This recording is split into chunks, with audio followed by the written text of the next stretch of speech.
Islam. Di KTP tertulis Masih Islam. Sudah berapa tahun jadi orang Islam? Dari berapa ya? Dari umur ya, dari kecil ya sampai umur ini. Umur 30 40 deh sampai 40. Oke, umur 430 sekian Iya, gitulah ya. betul. Coba Saya kan di buktikan, pondok juga. buktikan. Pondok juga? Saya di pondok loh. Iya. Wah, coba silakan buktikan, silakan. Coba kami mau dengar Seperti ini. apa? Silakan. Surat apa saja Seperti yang apa? sulit? Yang sulit, silakan. Wallahu ahad, wallahu samad, lam yalid walam yulad walam yakul lahu kufuwan ahad. Oke, itu kan surat Al-Ikhlas. Coba yang lain, coba. Doa ada petir. Silakan. Allahumma la taqsuna bi ghadabika wa la tuhlikna bi adabika wa afina qabla dzalik. Sah nih muslim. Sah. Sah. Ya, silakan Ana. Apa yang membuat Anda ini meninggalkan agama Islam, Ana? Silakan. Jadi kalau di aliranku sendiri dulu itu celana harus cingkrang. Satu. Oke. Terus perempuan harus menerima di poligami gitu. Kalau di tempatku ya. Dulu kayak gitu. Terus aku dulu pernah dilamar sama ibu-ibu istri tua lah ya, ngelamar ke aku untuk suaminya gitu. Cuman saya tolak. Karena waktu itu saya kan masih lulus SMP ya Bang ya. Itu saya dipaksa nikah sama orang yang aku nggak kenal gitu. Jadi selisih saya waktu itu kan saya umur 15 tahun, enggak 16 tahun. Terus mantan suami saya itu umur 35 tahun gitu. Jadi mantan saya itu nggak tanggung jawab sampai detik ini, sampai anak kuliah pun nggak dibiayain Bang Edi gitu. Sampai detik ini. Sebentar. Ini kok masalah pribadi nih, sebentar. Coba. Saya pengen tahu alasan yang apa namanya akhirnya membuat kamu tidak percaya Islam itu apa? Kalau alasanku ya itu karena perempuan di tempatku itu dia terlalu baik. Nah, saya sudah dapat poinnya.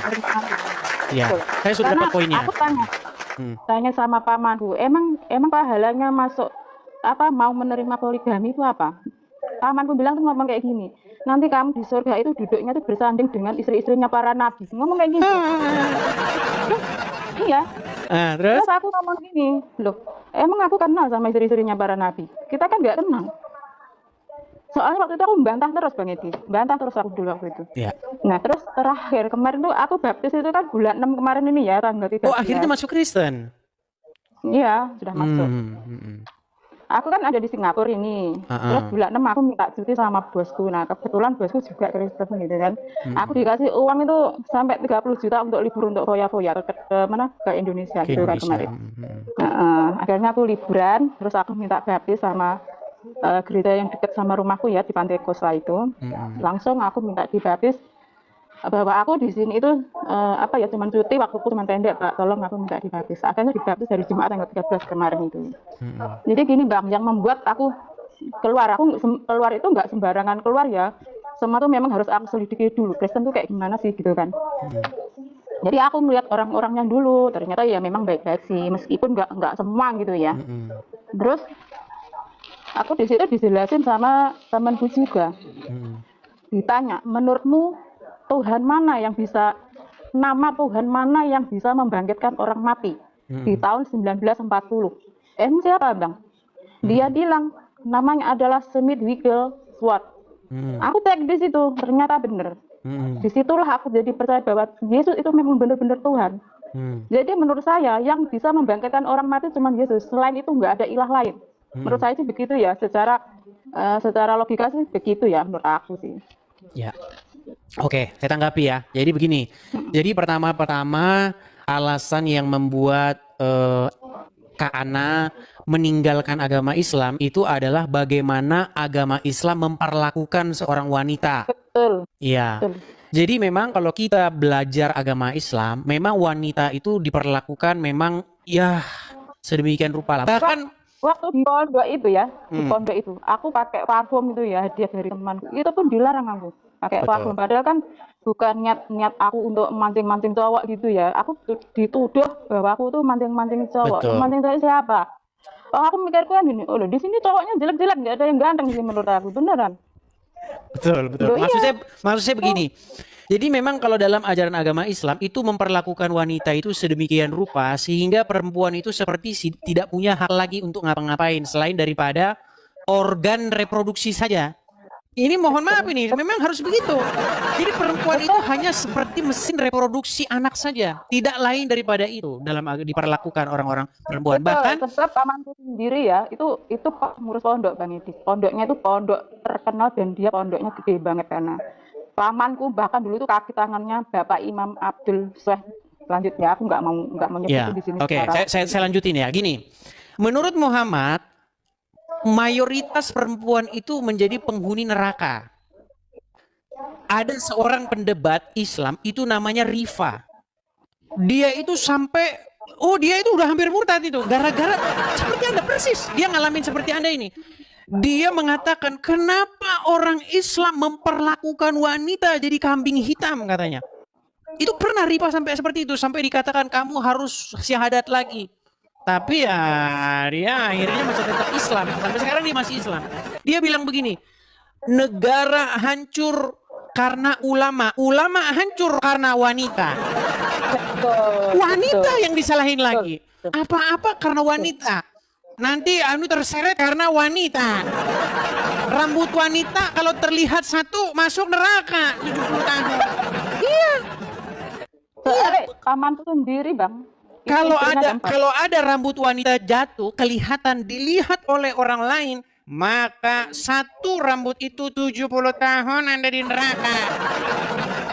Sebenarnya ini bukan agama Islam sebenarnya aslinya. Sebenarnya ini adalah bagaimana orang-orang di sana yang tukang makan kambing itu berhawa nafsu besar. Nah, mereka sangat hawa nafsunya tinggi. Panas terus bawaannya. Jadi nggak bisa lihat perempuan, nggak bisa. Ada muhrim bahaya. Gitu. Betul banget. Dan banyak hal lagi. Sendiri pun isinya 4 Bang. Iya. Di dalam Al-Quran dikatakan seperti itu. Ya, sunnah Rasul katanya. Bahkan hadis digembar-gemborkan bagi perempuan yang rela mengizinkan suaminya kawin lagi, maka pintu surga akan dibuka lebar.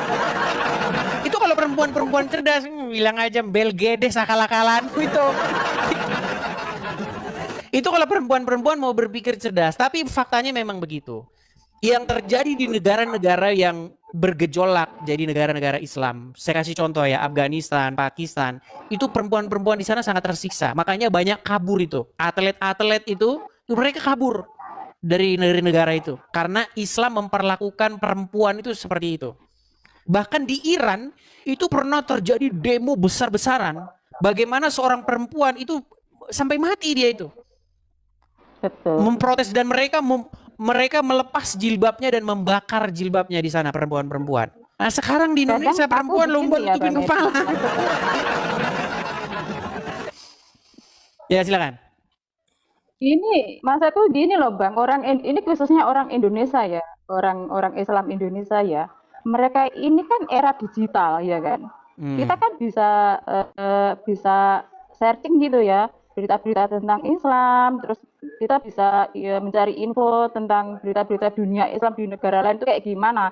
Perempuan diperlakukan kayak gimana itu kita harusnya kan sudah tahu ya untuk mencari info itu loh. Masa ya orang Islam di Indonesia sendiri kok nggak mau belajar dari situ, kok nggak mau kok nggak mau lihat-lihat infonya atau gimana. Banyak orang perempuan tersiksa kayak di Taliban itu kan, harusnya kita bisa berpikir waras gitu loh. Kenapa kok banyak perempuan nggak waras gitu? Itu yang bikin saya heran. Kalau saya dulu ya, meskipun saya Islam, saya itu jarang loh Bang, sholat jarang, terus saya ngaji juga jarang. Kalau diterobosin sama pengurus itu saya disuruh ngaji, nggak mau, aku nanti ngantuk. Saya tuh selalu melawan dari dulu itu sama keluarga saya.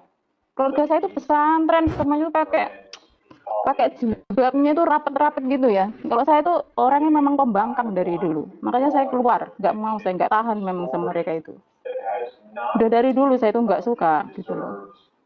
Nih, kekerasan perempuan. Jadi kalau kalian belajar mengenai kekerasan perempuan, agama Islam terhadap perempuan, kalian akan meninggalkan agama Islam dengan segera. Gitu. Itu kalau ini ya, kalau waras gitu ya Bang Etis ya. Kalau waras, cuman sekarang ini banyak orang itu malas membaca, apalagi orang-orang Islam. Jadi orang-orang Islam itu kebanyakan membaca Al-Quran, membaca apa dengan huruf Arab. Setelah itu dapat pahala, nggak tahu isinya apa. Iya, aku sendiri juga nggak tahu dulu waktu di pondok. Seperti itu. Nah, kemudian akhirnya Anda masuk Kristen ya? Masuk Kristen. Oke, Sudah karena Anda mendapatkan informasi bahwa hanya dalam nama Yesus ada kuasa kebangkitan, begitu ya? Betul, karena menurut saya ya memang bener nggak ada ilah-ilah lain yang bisa membangkitkan orang mati kecuali Yesus Kristus. Yang lain nggak ada. Jadi ya pesan yang mau kita sampaikan di sini kepada yang muslim, ayo jangan takut untuk mengambil langkah seperti Bu Ana gitu. Oke, ada yang mau disampaikan lagi? Iya Bang, ada. Ya? Pesanku gini, coba ini untuk perempuan-perempuan muslim ya, bukan perempuan aja ya, khususnya semua perempuan dan ya siapapun itulah, entah bagaimanapun agamanya apapun, coba cek di ini apa, cek di Google itu namanya apa itu Smith Wigglesworth. Coba kalian baca di situ. Itu aja sih pesan Bang. Oke, hanya itu ya. Ya. Oke, baik, saya turunkan ya. Sama-sama.